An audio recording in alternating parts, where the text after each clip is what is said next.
What's up, gang? Coach Christine here.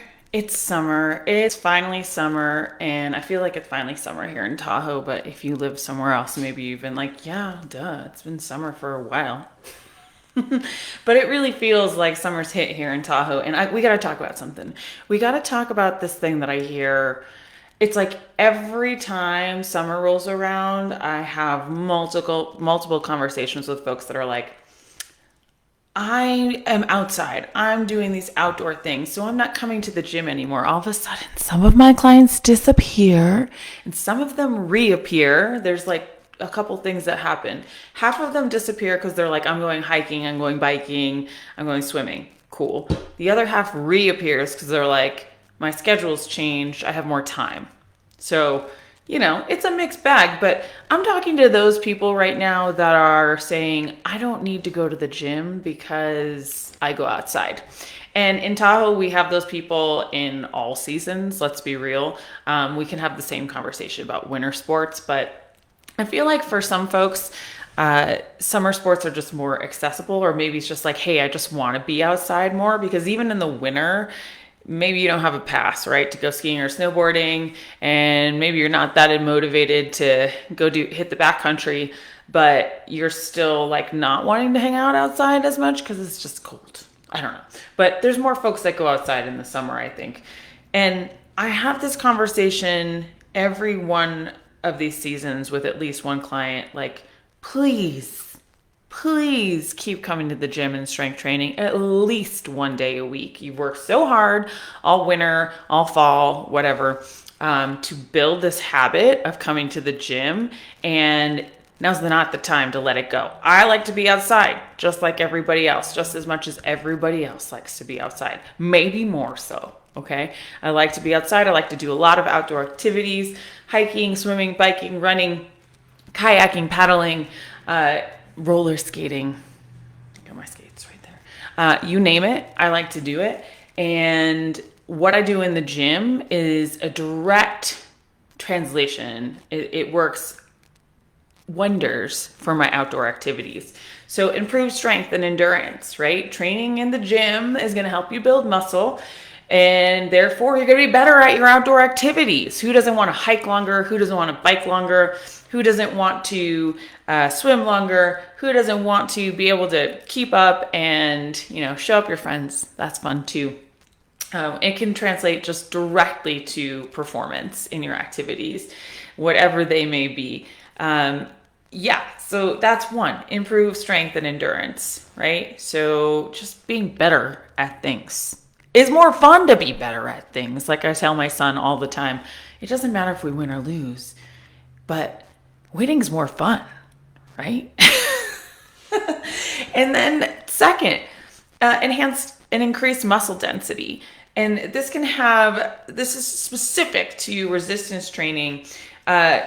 You need that muscle density so you can have more bone density. So it's great for health. It's great for longevity. It's also helpful for not getting injured, which is a super duper important part of being able to do our outdoor activities well and for a really long time, right? Because we want to do them well and we want to do them forever. So making sure that your strength training at least once a week is going to help you maintain those gains that you made in the gym during the fall, during the winter, perhaps, and not lose them. And also, it's not going to feel quite so hard when you come back, right, to the gym. You're going to be like, okay, I never lost that habit.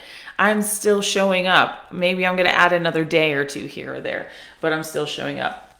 Moving in multiple planes of motion. So unless you're running backwards or hiking backwards or riding your bike sideways, and if you can do that, you're really special.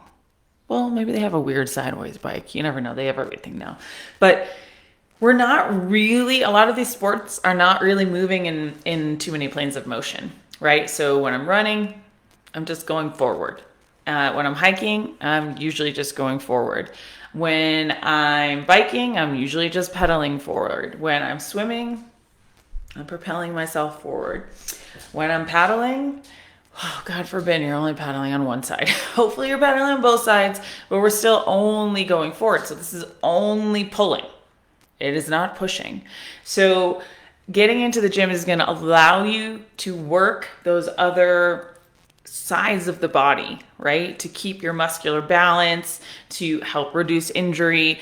Every muscle in the body works in conjunction with other parts of the body, right? So if I'm pulling, usually that's my back, depending on the movement, right? So like in the gym, we'd be doing like a row. Oh, ironically, it's called a row. Okay, so you're rowing.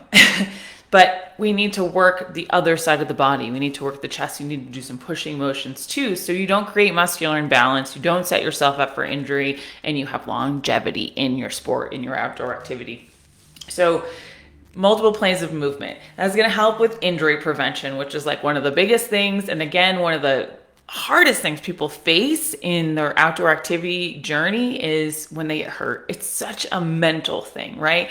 Like if going outside is your favorite place to be, getting hurt sets you back and makes you feel crummy. And nobody wants to get hurt. So being consistent in the gym is going to help with your strength, your stabilization of your muscles and your joints, reducing injury during high impact outdoor sports, right? A lot of what we do outside could be pretty darn high impact, like especially if you're running. It's really hard on your joints. So having a way to strengthen those muscles in a low impact way and strengthen the joints, tendons, ligaments, all of those things in a low impact way, like strength training, is going to benefit you. And the fifth is just to have a balanced routine. So combining being in the gym and outdoors is fine, but never say never. Never say, I'm not going to do that anymore. This is like with me in roller derby, right? I'm like, I'm pretty much not playing roller derby anymore, but I'll never say I've quit. You never know. I could go back. I actually had a client come into the gym last week, and I used to run Spartan races with him. And he came to Tahoe to run the Broken Arrow Sky Race. And then he was going to run a 5K on Saturday or on Sunday after the Sky Race in town here. And I was like, yeah, I'm not really running right now. I was like, but you never know. I could come back. I never say never. I never close the door on a chapter. There's always room for possibility. So just having that balanced fitness routine is going to keep you well-rounded and ready to go. Like I do feel like, even though I'm not really running right now, I could go run a 5K, no problem, because I've been training so much and it would be fine. So allowing you to have a well-balanced routine and stay ready for anything. And in my mind, that's staying ready for any fun, any adventure. Any summer adventure. That's what being in the gym can do for you. So that's my rally cry for you today. Keep hitting the gym, even in the summer, even if it's just one day a week. It doesn't take a lot of time. It doesn't have to be complex. It doesn't have to be all like, sucking up your brain power. If you want to spend most of it on your outdoor activities, do it, but don't give up that at least one session of strength training a week, because you won't regret it. I promise. You'll be stoked when you're ready to come back. You'll be stoked for the injury prevention. You'll be stoked to see it continue to improve your outdoor activities. You'll be stoked to beat your friends, because let's be real, that makes it more fun. I'm Coach Christine. I'll see you next time.